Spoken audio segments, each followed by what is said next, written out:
안녕하세요. 저는 다리 하나가 없어 조금 불편하게 살아온 60대 후반의 여성입니다. 장애인이다 보니 많은 사연이 있는데 그중 가장 아팠던 이야기를 꺼내보려고 해요. 같이 분노해 주시고 결말에 박수와 응원을 해주시면 감사할 것 같아요. 그럼 이야기를 써보겠습니다. 제가 다리를 다치게 된 건 국민학교에 들어가기 몇 달 전이었어요. 교통사고를 당했는데 무시무시한 트럭이 저를 깔아뭉개서 오른쪽 다리를 잃게 됐답니다. 그때의 고통은 아직도 떠오를 정도로 인생에서 가장 크게 아팠던 것 같아요. 이렇게 한쪽 다리가 없이 성장한 저는 친구들에게 놀림도 많이 당하고 동네 어른들 일부도 손가락질하며 재수 없다며 눈에 띄지 말고 집구석에 박혀 있으라는 막말을 자주 들었던 것 같아요. 저는 국민학교를 졸업하고 중학교에 입학하지 않았어요. 집안이 가난하기도 했고 더는 놀림받기도 싫어서였죠. 학교에 가는 것이 기분이 좋아야 하는데 저는 불편하고 싫었습니다. 부모님이 중학교에 보내주지 못하겠다는 말씀이 반갑게 들렸었죠. 14살에 무엇을 할까 고민하며 일자리를 찾아봤는데 책상 걸상 만드는 공장에서 청소와 보조로 일할 사람을 모집한다는 벽보를 봤습니다. 오래 일하면 기술도 배울 수 있고 돈도 많이 벌 수 있다는 말에 바로 책상 공장에 찾아갔답니다. 외다리였던 제가 목발을 짚고 들어갔더니 사장님이 조금 놀라긴 했지만 저를 내쫓진 않았어요. 학생, 여긴 왜 왔나? 학교 안 가? 사장님이시죠? 오다 가다 얼굴을 뵌 것 같아요.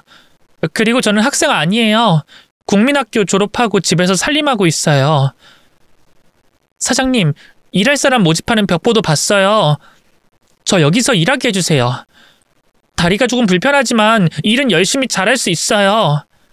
뭐야? 아니 너희 부모님도 아시니? 여기 오는 거 말이야. 네. 저희 식구가 부모님이랑 동생이 넷이 있어서 제가 꼭 여기서 일해야만 해요. 절 받아주세요, 사장님. 아유, 이 공장엔 너처럼 어린 친구가 없는데. 일단 앉아봐라. 내가 음료수 하나 주마. 사장님은 난감해하는 표정으로 머리를 긁적이며 어떻게 해야 할지 고민하고 있었죠. 그런데 그 시절에는 저처럼 학교를 안 다니고 일하러 다니는 애들이 많았고 힘들고 위험하지만 않으면 일자리를 얻을 수 있었답니다. 사장님은 공장을 한번 둘러보더니 손가락을 튕기면서 바로 일해보라고 하셨어요. 좋다. 앉아서 할 수 있는 일이 있으니까 네가 하면 되겠구나. 그 재단된 목재에 나사를 받고 조이는 일인데 앉아서 해도 되고 힘도 덜 들 거다. 정말요? 그럼 저 취직한 거예요? 정식 직원은 아니지만 일단 다녀봐라. 열심히 하면 보너스도 많이 챙겨주마. 지금처럼 체계적으로 최저시급이 있던 게 아니어서 사장님이 주고 싶은 대로 월급을 챙겨줬는데 저는 첫 달부터 과분한 월급을 받았답니다. 사장님에게 월급이 많이 들어왔다고 말했더니 제가 열심히 일하기도 하고 공장 직원들이 하나같이 많이 챙겨주라는 조언을 많이 했다며 오래오래 일해보라고 하셨어요.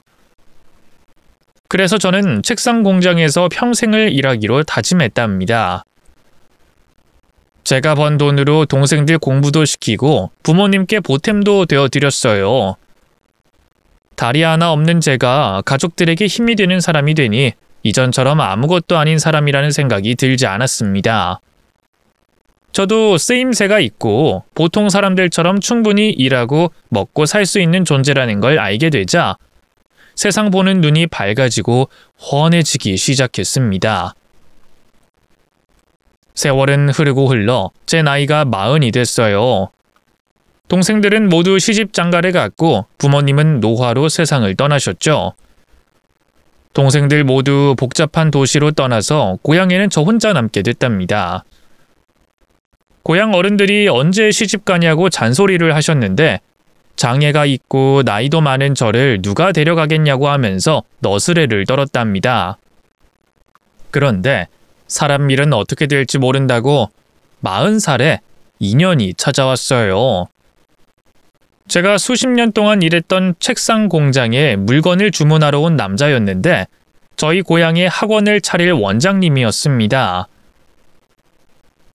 여자인 제가 목재를 재단하고 다리 하나로 중심을 잡고 서서 손질하는 게 신기해 보였는지 관심의 눈으로 보더군요. 대단하시네요. 여자분이 기술이 보통이 아니시네요.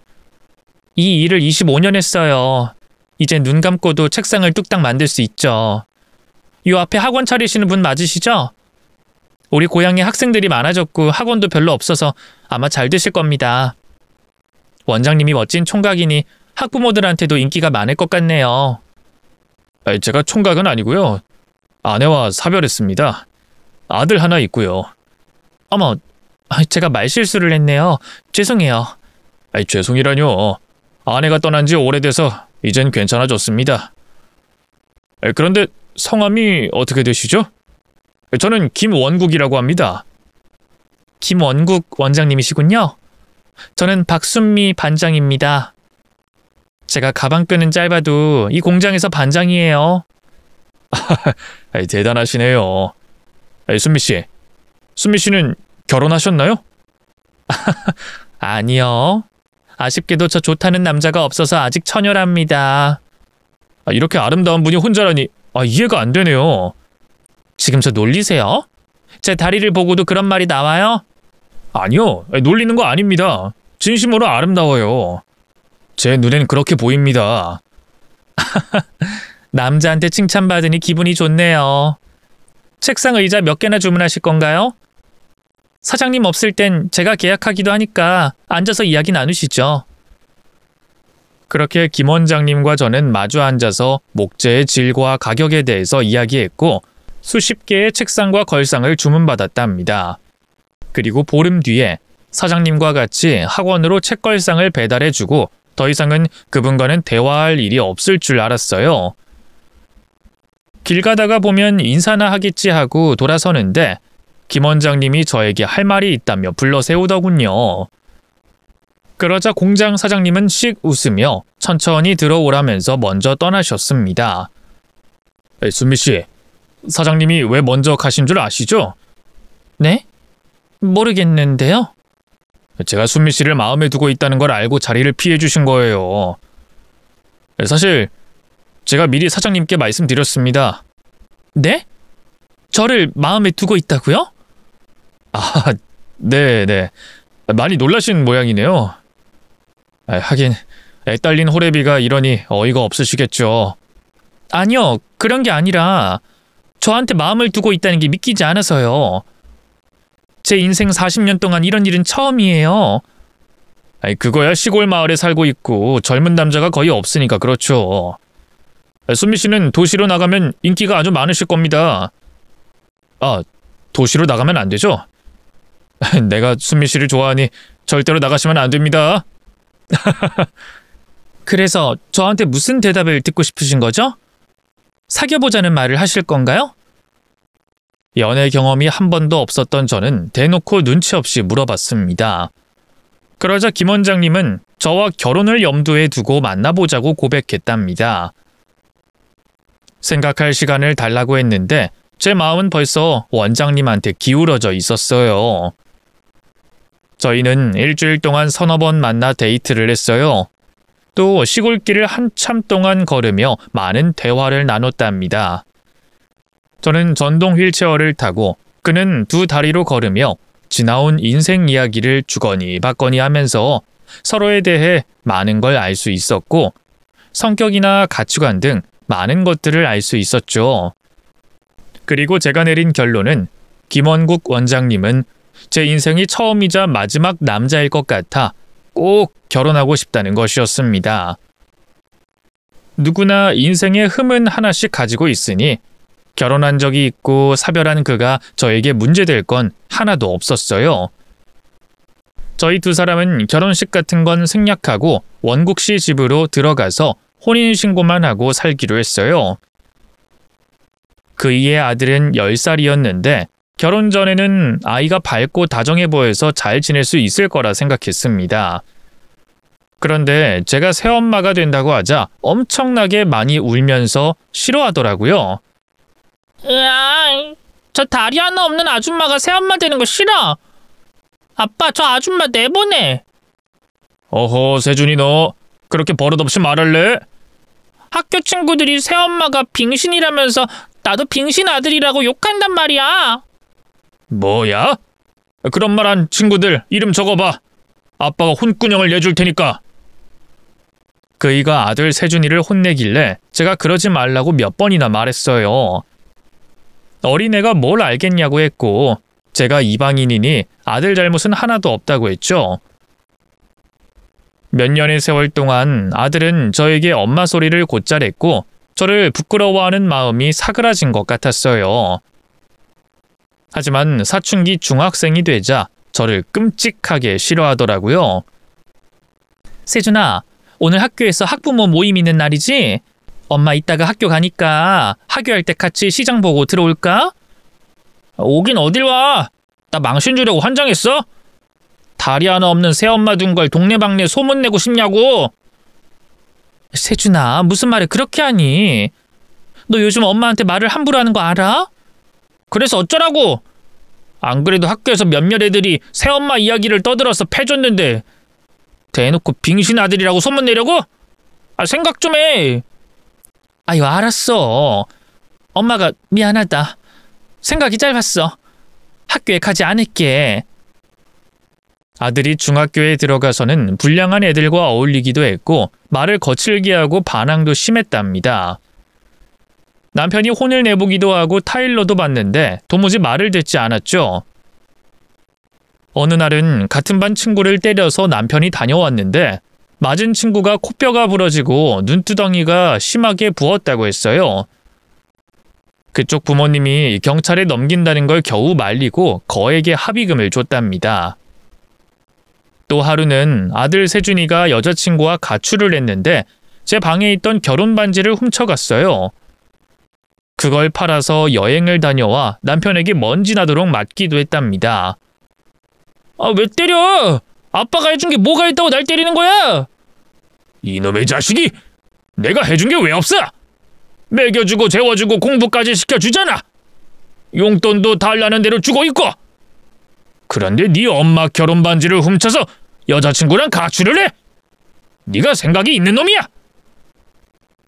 그깟 반지 가지고 더럽게 뭐라고 그러네. 그럼 아예 반지를 사지 말지 그랬어. 저 빙신 엄마를 집으로 데려오지만 않았더라면 내가 반지 훔칠 일이 없었을 거 아니야. 사춘기 아들은 말을 험악하게 했고 남편은 그런 아들을 아주 크게 혼냈답니다. 저는 그 일을 말리며 그만하라고 눈물을 보였습니다. 그만해. 아직 어리잖아. 세준이 사춘기야. 한창 반항할 시기라고. 여보, 비켜. 아무리 사춘기여도 당신을 조롱하고 욕하는 놈은 혼 좀 나야 해. 제발 그만해. 세준이는 어린애야. 제발 멈춰. 그이는 제 눈물에 마음이 약해져서 혼내는 걸 멈췄습니다. 제가 아들에게 더 잘하면 달라지겠지 하고 하루하루 최선을 다해 엄마 노릇을 했는데 사춘기가 지나도 태도가 달라지지 않았어요. 제가 목발을 짚고 집안을 다니면 비하하는 말로 조롱했고 제가 말을 걸면 대답을 안 하고 무시해버렸습니다. 이런 일이 쌓이고 쌓이다 보니 저도 화가 나서 아들을 한번 혼내려고 했어요. 세준아, 너 해도 너무한다. 아무리 엄마가 못나고 부끄러워도 너한테 최선을 다하는 나한테 이러는 거 너무한 거 아니니? 너무하기 뭐가 너무해? 친엄마도 아니면서 왜 엄마 노릇하려고 난리야? 그냥 구석에 찌그러져 있어. 다리 보기 흉하니까. 세준아, 너 언제까지 이럴 거니? 엄마가 나갔으면 좋겠어? 그럼 완전 좋겠네. 말 나온 김에 지금 짐 싸서 나가. 저는 아들의 반항과 막말에 지쳐서 짐을 싸서 나왔습니다. 공장 안에 있는 방에서 며칠 지내보고 남편과 정리하고 혼자 살 집을 마련하기로 했죠. 그런데 그이는 저와 이혼할 수 없다며 설득해서 집으로 데려가려고 했어요. 저는 세준이의 미래를 망치는 것 같으니 이혼하는 게 좋겠다고 하며 거절했죠. 그러자 남편은 힘들었을 제 생각을 하면서 미안하다는 사과를 수십 번 하고는 이혼해 주겠다고 하더군요. 얼마 뒤 법원에서 만나기로 했는데 끔찍한 일이 생겼습니다. 남편이 학원차로 학생들을 모두 집까지 태워다 주고 돌아오는 길에 커브길에서 역주행해오던 5톤 트럭과 사고가 나면서 세상을 떠났어요. 그이는 병원에 옮겨지기 전에 이미 숨이 끊겼답니다. 연락을 받고 바로 병원에 가서 남편의 마지막 얼굴을 보고 주저앉고 말았죠. 저를 유일하게 여자로 봐주고 사랑해줬던 사람이었기 때문에 떠나보내는 게 힘들었는데 그보다 세준이가 걱정이었습니다. 아직 중학교도 졸업하지 않았는데 혼자가 됐으니 마음이 좋지 않았어요. 하지만 저를 싫어하는 아들에게 억지로 다가가고 싶지 않아 아무 말도 하지 않고 장례식을 치렀습니다. 이후 혼자 살 집을 마련하려고 집구경을 다니는데 아들이 저를 찾아왔어요. 퉁퉁 부은 눈으로 저에게 같이 살자고 말했답니다. 엄마 미안해. 내가 잘못했어. 엄마한테 버릇없이 군 거 다 잘못했어. 사과하러 온 거니? 그래, 고맙다, 세준아. 아빠가 너한테 남겨준 재산도 있고 보험금도 있으니까 그걸로 혼자 살아갈 수 있을 거야. 잘 버텨내렴. 아니야, 엄마. 나 엄마랑 같이 살고 싶어. 내가 잘못한 걸 바로잡고 싶다고. 어제 꿈속에 아빠가 나왔는데 엄마를 돌봐주라고 하셨어. 엄마, 나한테 기회를 한 번 더 주면 안 돼? 앞으로는 속썩이지 않을게. 나쁜 말로 상처 주지 않을게. 아휴, 우리 아들이 많이 컸네. 잘못을 시인하고 사과까지 할 줄 알고. 근데 세준아, 엄마가 네 옆에 있으면 짐이 되지 않을까 싶어. 가끔 이렇게 얼굴 보러 오는 건 좋지만 같이 사는 건 잘 모르겠다. 엄마, 제발 같이 살자. 나 두렵고 무서워. 혼자 사는 건 진짜 지옥 같단 말이야. 하늘 아래 남은 가족은 엄마뿐이야. 내가 잘할게. 효도할 테니까 제발 날 받아줘. 아들은 울고불며 저에게 같이 살자고 애원하더군요. 저는 속 좁게 이를 몇 번이나 거절했다가 몇 주 뒤에 세준이의 엄마가 다시 돼보기로 결심했습니다. 사랑하던 남편의 아들이자 제 가슴으로 낳은 아들이니 여기서 버리면 제가 천벌을 받을 것 같더라고요.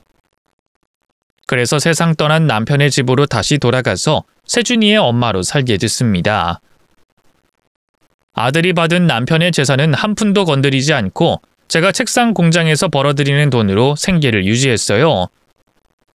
아들이 고등학교 때 공부를 곧잘 해서 학원과 과외를 아낌없이 투자해줬습니다. 세준이가 고등학교 때는 사고도 안 치고 저에게 조롱이나 비난의 말도 하지 않았고 아주 평범한 모자지간으로 잘 지냈습니다. 그리고 몇 년 뒤 아들이 수능 시험을 치렀는데 제대로 망쳤다면서 재수하겠다고 하더군요. 아, 시험 완전 개떡으로 봤네. 엄마, 나 아무래도 재수해야 할 것 같아. 얼마나 망쳤길래 그래? 그냥 점수 맞춰서 알맞은 대학에 가는 건 안 되니? 난 인서울 아니면 안 갈 생각이야. 그러니까 엄마가 1년만 더 도와줘. 엄마가 아들 뒷바라지하는 건 당연한 거라 힘들게 생각하지 않아. 다만 네가 힘들까 봐 걱정돼서 그러지. 엄마, 내가 명문대 나와서 좋은 회사 들어가서 꼭 효도할 거야. 그러니까 재수는 꼭 해야 해. 아이고, 우리 아들이 이렇게나 컸네. 정말 잘 컸다. 그래, 나도 아들 덕에 호강이나 해보자. 나중에 딴소리하기 없기다. 아들은 재수를 하려고 1년 더 공부했는데 또 시험을 망쳐버렸어요. 삼수를 하겠다고 독서실을 끊고 재도전을 향해 달려갔죠. 그런데 공부하는 게 힘들었는지 중간에 포기했습니다.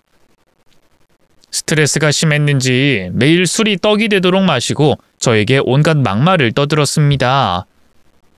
세준아, 또 술 마셨니? 너 언제까지 이럴 거야?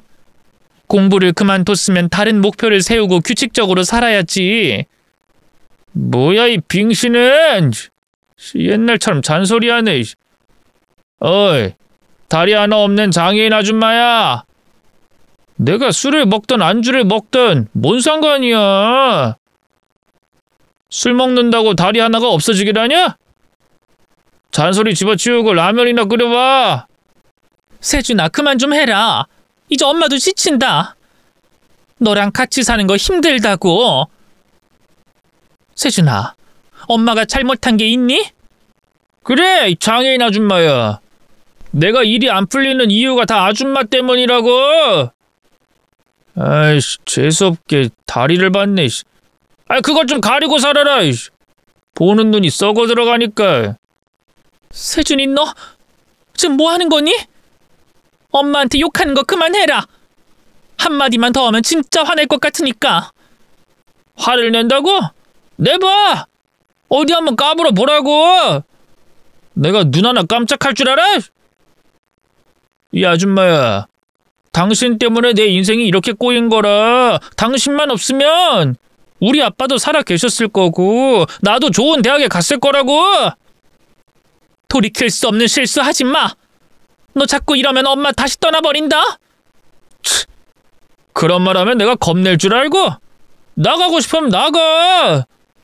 너 정말 이럴 거니? 엄마한테 자꾸 상처되는 말만 할 거야? 이보세요, 아줌마. 내가 이렇게 실패하게 된 건 다 아줌마 탓이야.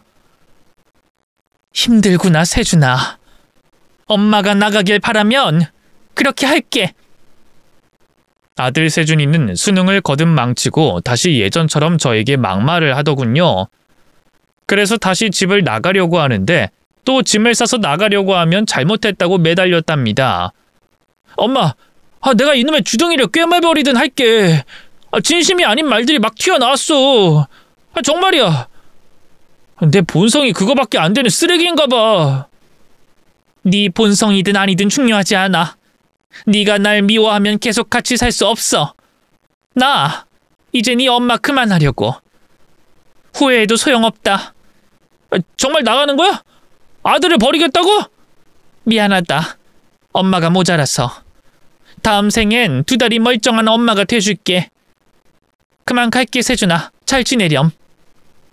저는 아들과 더는 같이 살면 안 될 것 같아 혼자 살 집을 구해서 나왔습니다. 엘리베이터가 있는 아파트까지는 구하지 못하고 5층짜리 아파트에 3층 집을 마련했답니다. 계단을 타는 게 조금 힘들긴 했지만 충분히 해낼 수 있어서 상관하진 않았죠. 그 사이 아들은 서울로 떠나 남편의 유산으로 사업을 시작했다고 하더군요. 마을 이장님이 소식을 전해줘서 대충 안부는 알고 있었습니다. 그렇게 세월이 많이 흘러 제 나이 67이 됐어요. 책상 공장에서 똑같이 일하고 있었는데 전처럼 속도를 빨리 내지 못했고 힘든 작업은 다른 직원한테 맡겼어요. 눈도 침침해지고 손이 느려져서 일을 그만해야 될 때가 온 것 같았죠. 그리고 10년 만에 서울에 있던 아들이 저를 찾아왔습니다.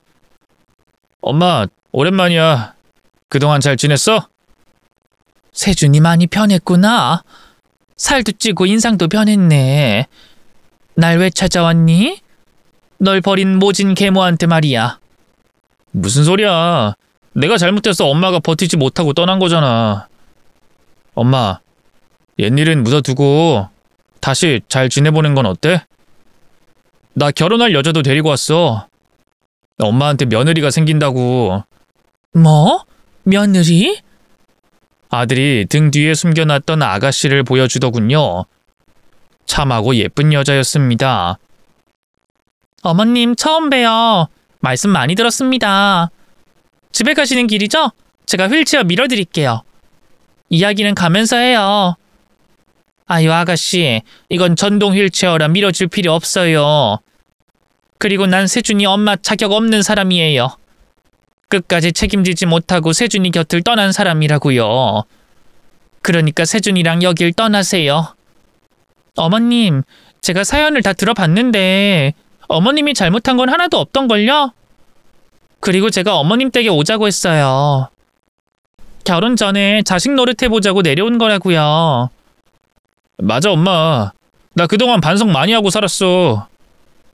엄마한테 왜 그렇게 모질게 굴었는지 지금 생각해보면 후회만 들어.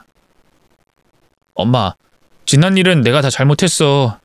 당분간 같이 지내면서 화 풀어주면 안 될까? 나랑 같이 지내겠다고? 아이, 됐어, 세준아. 이러지 말고 서울 가서 네 인생 살아라.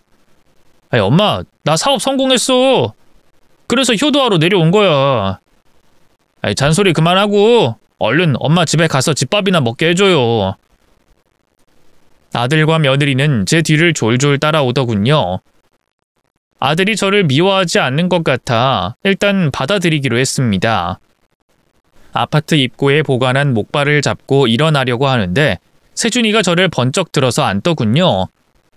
아니, 엄마, 내가 이걸 해주고 싶었어.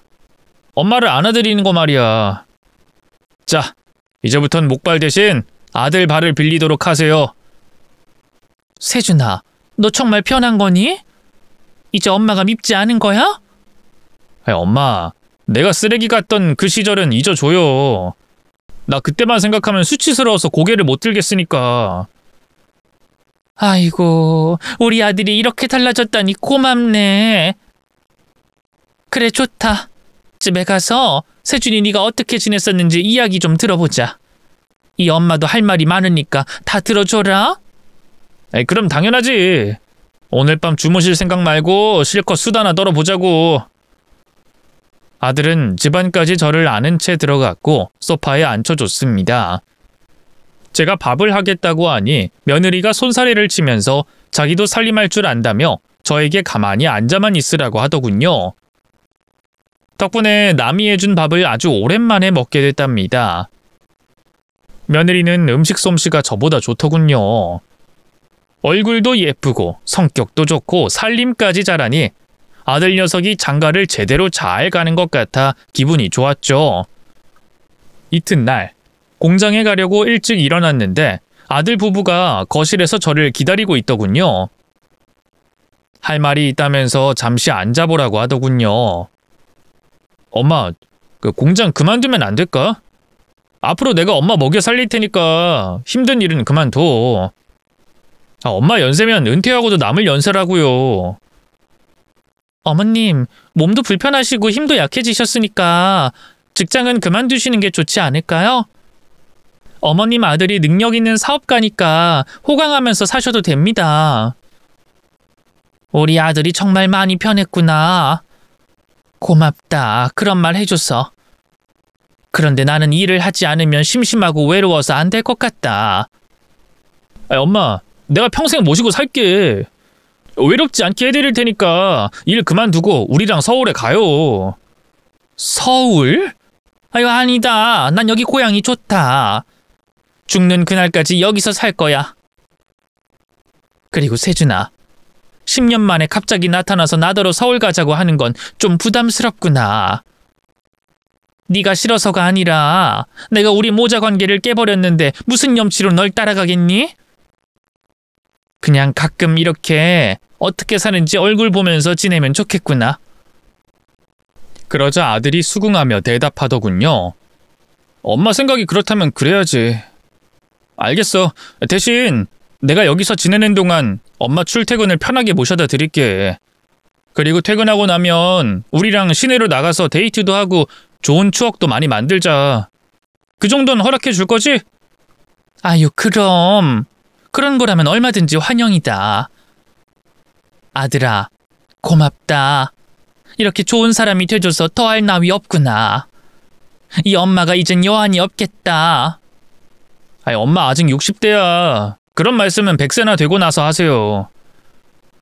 아들은 저를 안고 계단을 오르락내리락하며 공장과 집을 데려다 줬어요. 또 시내에 나가서 맛있는 것도 먹고 신기한 경험을 많이 해봤답니다.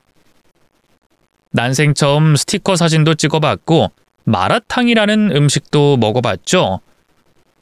개인적으로 마라탕은 조금 입에 맞지 않더군요. 여하튼 시내에 있는 놀거리를 아들 부부와 실컷 즐기며 한 달 넘게 저희 집에서 같이 지냈습니다. 그런데 한 달이나 놀고 있는 아들이 걱정돼서 언제 서울에 가냐고 물어봤어요. 세준아, 너 너무 오래 있는 거 아니니? 네가 사장이면 자리를 지켜야 회사가 돌아가는 거 아니냐? 아이 엄마, 그런 거라면 걱정하지 마. 나 없어도 직원들이 알아서 일 처리해줘서 괜찮다고. 그리고 매일 전화로 업무 보고를 받고 있어. 엄마, 내가 오래 있으니까 벌써 질린 거야? 아니, 그런 건 아니지. 너희가 나 때문에 시간만 많이 빼앗기고 있는 것 같아서 미안해서 그러지. 엄마는 나한테 미안해할 거 하나도 없어. 내가 과거 잘못이 너무 많으니까 이렇게라도 엄마랑 좋은 시간을 보내고 싶어. 그러니까 아들이랑 좋은 추억 많이 쌓아봐요. 아들의 눈빛을 보니 예전에 거칠고 막무가내였던 눈빛과는 전혀 달랐습니다. 인상도 선하게 달라진 걸 보니 정말 큰 변화가 있어 보였죠. 제 아들이 제 집에 와서 지내는 건 동네 사람들도 거의 다 알았어요. 효자가 찾아와서 호강하고 지낸다는 말을 들어가며 안부 인사를 받았죠. 저한테 이런 날이 올 거라고는 꿈에도 몰랐는데 어깨에 힘이 들어가고 아들 자랑을 하고 싶어 입이 근질거렸네요. 그러던 어느 날, 평일 아침에 출근하려는데 아들이 컨디션이 좋지 않았는지 안아주지 않더라고요. 세준아, 피곤하면 집에 있어. 엄마는 목발 짚고 내려가면 되니까. 아니야 엄마. 어제 휠체어를 집으로 가지고 들어왔잖아. 이거 내려야 하니까 같이 나가야지. 계단 전까지만 휠체어를 타시면 될 것 같아. 내가 2번 왔다 갔다 할게. 아참, 어제 휠체어를 집에 가지고 들어왔지? 네가 깨끗하게 닦아주고 손봐줘서 새 거 같다. 고맙다, 아들. 아이, 고맙긴. 어서 휠체어 타. 나랑 같이 나가자고. 아들은 제 뒤에서 걸어왔고 저는 전동 휠체어를 타고 복도를 천천히 움직였어요. 이윽고 계단이 보이자 휠체어를 정지하고 아들이 저를 안아서 내려주길 기다렸어요. 그런데 세준이가 저를 잡지 않고 휠체어 뒤를 꽉 움켜잡더군요. 세준아, 뭐 하려고 거길 잡은 거야? 엄마, 여기 복도에 CCTV가 없더라? 뭐? 그게 무슨 뜻이니? 엄마, 나 사업 성공한 거 뻥이야. 아버지가 남겨주신 돈은 진작에 다 날렸다고. 그래서 지금 뭘 하려는 거니? 내가 알아보니까 엄마 보험이 여러 개 들어있더라고. 엄마, 날 위해 죽어줘. 너 뭐 하려는 거야? 이건 놔라. 내 휠체어에 손 떼라고. 엄마 잘 가. 으쌰. 안 돼. 아들이 계단에서 밀어버리자 저는 휠체어에서 몸이 빠져나가 계단을 굴렀습니다.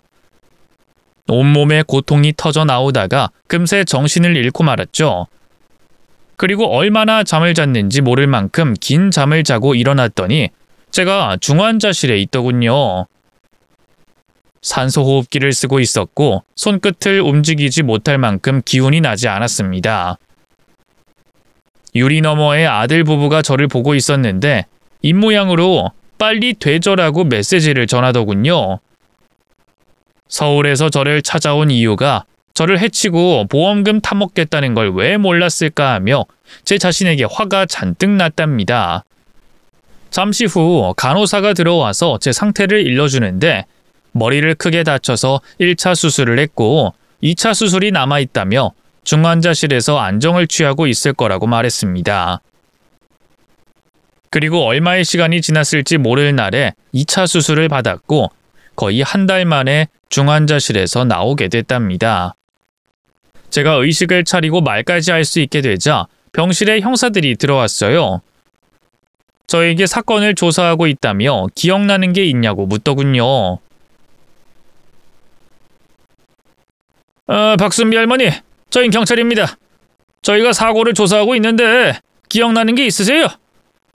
네? 경찰이요? 네, 할머님. 저희가 사건을 조사하고 있는데 아무래도 혼자 계단에서 구른 것 같지 않아서요. 저희는 아드님을 용의자로 보고 있는데 증거가 없어서 참고인 조사만 했습니다. 아유, 그랬군요. 제 아들이랑 며느리가 일을 꾸민 게 맞아요. 보험금을 노리고 저를 계단에서 밀어버렸어요. 역시나 그랬군요. 그럼 법정에서 증언해 주실 수 있겠어요? 네, 당연하죠. 그런 것들을 어떻게 용서하겠어요. 증언할 테니까 빨리 그것들 잡아줘요. 다른 형사들이 미행 중에 놓쳤다고 합니다. 지금 숲에 내려서 속히 체포하도록 할게요. 할머님, 몸조리 잘하셔서 쾌차하시길 바랍니다. 그럼 이만 나가보겠습니다. 저는 형사들에게 사실대로 말하고 다시 잠이 들었어요.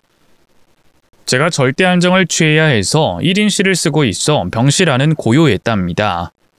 그런데 새벽녘에 누군가 제 얼굴 앞에 손을 가져다 대더군요. 누구세요? 뭐 하려는 거예요? 엄마, 나야, 아들.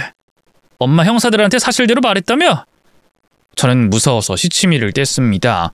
무슨 소리냐, 형사라니? 다 알고 왔어. 휠체어 사고가 사건으로 바뀌었다더라. 내가 엄마를 밀었다고 말했다며? 그래서 형사들이 날 잡겠다고 혈안이 됐더라고.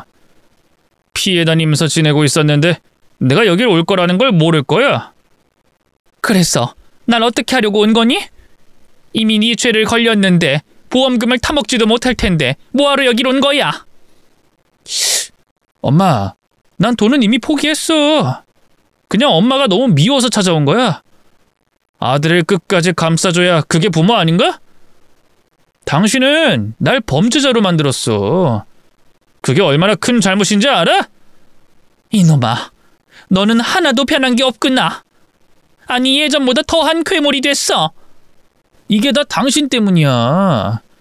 애초에 당신이 우리 집에 들어오지 않았으면 아버진 무사했을 테고 나도 서울에 있는 명문대 들어갔을 거야.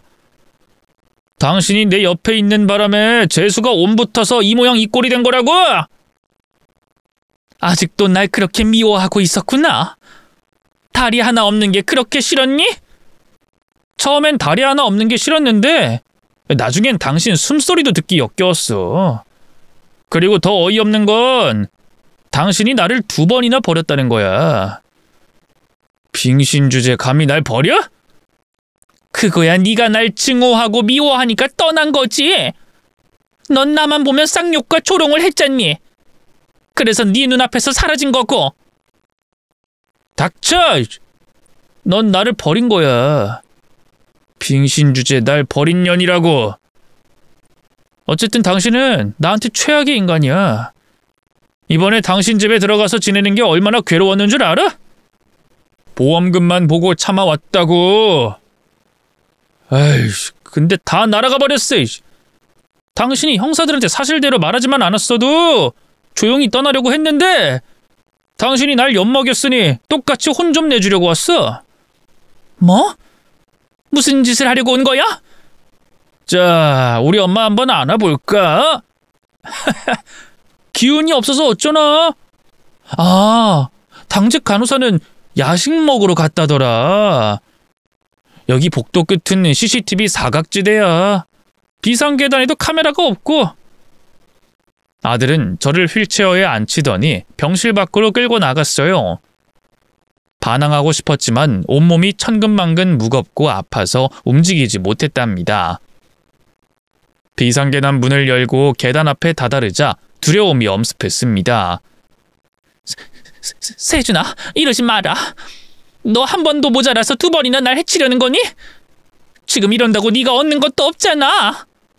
돈? 그건 포기했다니까. 법정에서 증언 못하게 입을 막으려면 이것 말곤 방법이 없어. 오늘은 확실하게 마무리해주지. 엄마, 이번엔 그냥 되죠. 안가림 써서 살려고 하지 말고. 제발 이러지 마, 세준아. 네가 원하는 게 돈이면 내가 줄게. 엄마가 모은 돈이 있으니까 그거 받아가라. 돈 필요 없다고! 당신 입막음하려면 이것 말고 방법이 없다고 했잖아! 그리고 이 아줌마야. 빙신이 번 돈은 더러워서 안 써. 자, 뭐 이제 시작해볼까? 이번엔 영원히 잠들길 바래. 아들이 휠체어를 계단 밑으로 밀려고 하자 비상계단 문이 열리며 형사가 튀어나왔습니다. 두 사람은 휠체어를 잡았고 두 사람은 아들을 덮쳤어요. 계단으로 떨어질 뻔했던 저는 무사했습니다. 아들은 형사들에게 팔을 꺾여서 바닥에 깔려 있었어요. 젠장 다 끝낼 수 있었는데 이렇게 걸리다니. 이 다리 빙신아, 아직 끝나지 않았어. 세준아, 너 정말 무서운 애구나. 네 아빠랑 왜 이렇게 다른 거니? 정말 나 때문에 이런 괴물이 된 거야? 그래 이 빙신아, 네가 날 이렇게 만든 거야. 당신 때문에 빙신 아들이라고 놀림받고 살아온 걸 네가 알아? 그 치욕스러운 순간들이 아직도 내 머릿속에서 지워지지 않는다고. 내가 대학도 못 가고 사업도 말아먹은 건 모두 암 같은 당신 때문이야. 무슨 말인지 알아? 당신이 내 삶에 끼어들어서 내 정신을 갉아먹었다고. 내가 그런 존재였니? 그럼 진작 벗어나지. 왜 네 아버지가 돌아가셨을 때 찾아왔니? 그땐 몰랐으니까. 내가 잘못 생각하는 줄 알았으니까. 근데 이제야 알겠어. 당신이 내 인생에 들어와서 모든 게 망했다는 걸 말이야. 넌 정말 무서운 괴물이구나. 내가 그렇게 최선을 다했는데도 암세포 취급을 하니 뭐라 할 말이 없다. 널 내 아들로 생각하고 정말 잘하려고 노력했는데 모두 부질없던 짓이었어. 닥쳐! 당신은 존재 자체가 민폐야. 그냥 없는 존재였으면 나았을 거라고. 내 아버지가 눈이 삐어서 당신 같은 여자를 데리고 온 날 저주가 시작된 거야. 내가 오늘은 잡혀 들어가지만 다음엔 실패하지 않고 당신 인생 끝내주러 오겠어. 도대체 제가 무슨 잘못을 했길래 이렇게까지 하는지 모르겠더라고요. 다리 하나 없는 계모로 놀림당한 거? 그건 제가 사과할 수 있어요. 하지만 저 때문에 대학을 못 가고 하는 일마다 실패했다는 건 모순이었습니다. 제가 얼마나 싫었으면 해치려고 계획까지 짜고 왔는지도 전혀 이해할 수 없었어요. 그냥 아들 세준이는 괴물 그 자체였습니다. 형사들이 아들에게 쇠고랑을 채우고 끌고 갔고 다른 두 명의 형사는 저를 병실로 옮겨줬어요. 안정제를 맞으며 다시 잠이 들었는데 다음 날 아침 형사가 찾아와 다른 소식을 전해주더군요. 박순미 할머님, 이런 말씀 드리기가 어렵지만 전해드려야 할 것 같네요. 어제 체포한 김세준 씨가 유치장에서 탈출해 경찰서 3층에서 뛰어내렸어요. 근데 그 자리에서 숨지고 말았습니다. 네? 세준이가 숨졌다고요? 어제 저한테 가만두지 않겠다더니 경찰서를 탈출해서 저를 해치려고 한 모양이죠? 그것까진 모르지만 일이 이렇게 됐네요. 이런 소식 전해드려 죄송합니다. 그리고 며느리는 구속됐습니다. 검찰 조사 받고 있는 중이고 곧 재판도 열릴 거예요. 그때는 박순미 할머님이 증언하러 법정에 나와주셔야 해요. 그래야 감옥에 보낼 수 있습니다. 아 맞다. 공범이 있었지? 며느리. 네 알겠어요. 재판 전에 연락해 주세요. 네, 저희가 모시러 오겠습니다. 그럼 이만. 괴물이 된 아들은 그렇게 바보같이 세상을 떠났다니 어이가 없었습니다. 눈물은 당연히 한 방울도 나오지 않았고 안도의 한숨만 나왔답니다. 누군가가 저를 미워하거나 공격할 일이 없어졌으니 마음이 편안해지더라고요.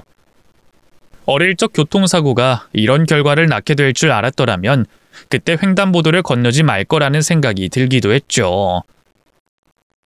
아들의 장례는 치러줄 사람이 없어서 장례 지도자가 약식으로 상을 치렀다고 했습니다.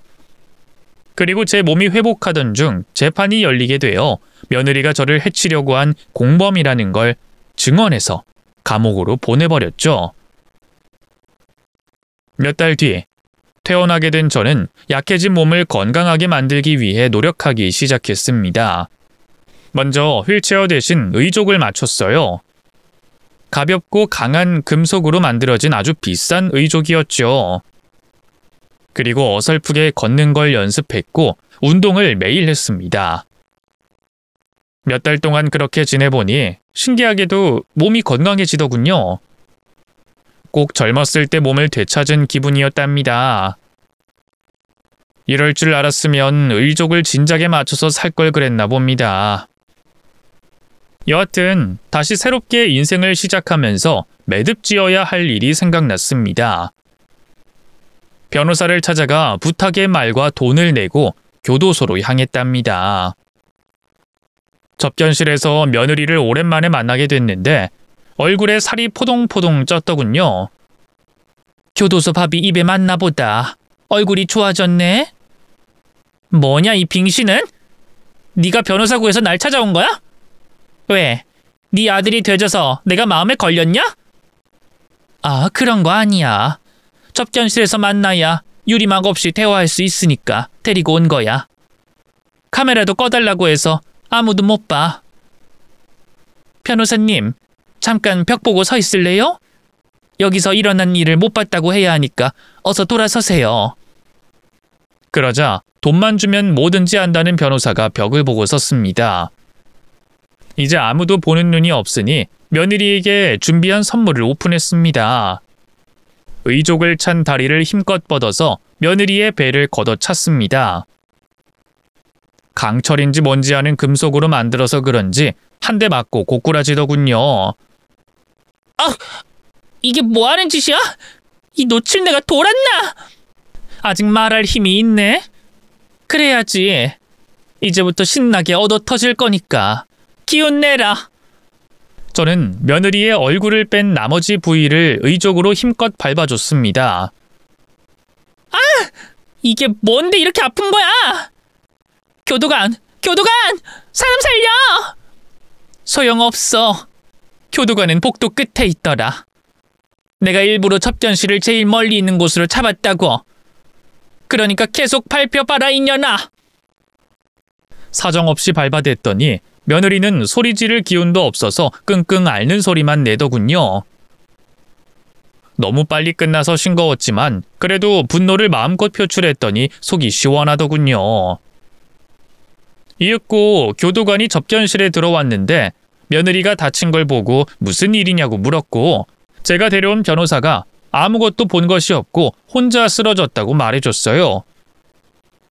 간혹 죄수들이 접견실 다녀와서 아픈 척 쇼를 하고 병원에 가서 휴식하러 가는 일이 있었는데 그런 대우를 받으려고 쇼를 한다는 식으로 일러줬죠. 그래서 저와 변호사는 무사히 교도소에서 나왔습니다. 그리고 제가 향한 곳은 아들이 안치된 납골당이었답니다. 혼자 돌아다닐 기운도 있고 다리도 새로 생겨서 쉽게 찾아갔죠. 유골함에 가래침을 칵 뱉어버리고 지옥에서 썩으라는 망언을 했습니다. 그리고 당당히 납골당을 나와 저희 집으로 돌아갔어요. 그렇게 공허한 마음으로 돌아와 공장에 돌아갔는데 더는 일하고 싶지 않더라고요. 제가 무엇을 위해 돈을 모으고 무엇을 위해 일하는지 모르겠더라고요. 충분히 먹고 살 만큼 돈도 벌었고 연금도 받고 있으니 이제 그만 다 내려두고 편하게 노후를 보내기로 결정했답니다. 그런데 마지막 반전이 하나 더 일어났습니다. 아들의 사망보험금이 저에게 입금됐어요. 변호사님이 아들의 재산 정리를 해주는 과정에서 사망보험의 수혜자가 저로 되어 있다고 했습니다. 아마 오래전에 가입했을 때 적어둔 수혜자를 바꾸지 않은 것 같다고 했죠. 그래서 전 10억의 보험금을 받게 됐습니다. 말년을 제대로 즐길 돈이 생긴 거죠. 그래서 지금은 전국을 여행하고 있어요. 서울도 가보고 경기도와 부산, 제주도 아름다운 풍경을 눈으로 담아내며 재밌게 지내고 있답니다. 제 과거는 조금 암울하고 우울했지만 미래는 매우 밝을 것입니다.